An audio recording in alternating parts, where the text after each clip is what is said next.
हूँ कि वो किस पीरियड के थे या कौन सी कौम थी वो? क्या वाकई उन लोगों ने आसमान और ज़मीन को जुदा होते देखा था?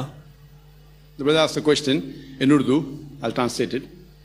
He said that the Quran says that do not the unbelievers see that the heavens and the earth were joined together and we clove them asunder. It's a verse of the Quran of Surah Anbiya, chapter number 21, verse number 30, where Allah says, Avalam yaral lazina kafaru.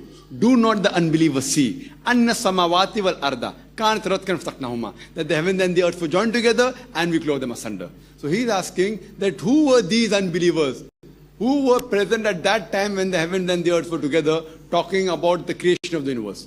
He wants to know who were those people.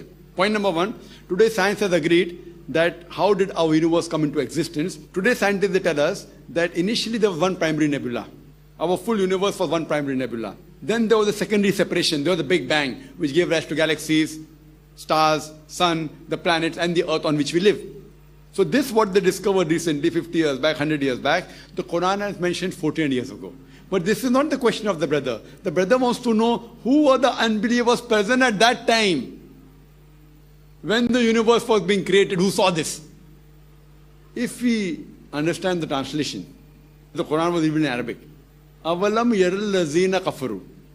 Do not the unbelievers see. The translation is see. But in context it even means no. It doesn't mean dekha matlab aankh se dekha. Kya aap ye nahi jante?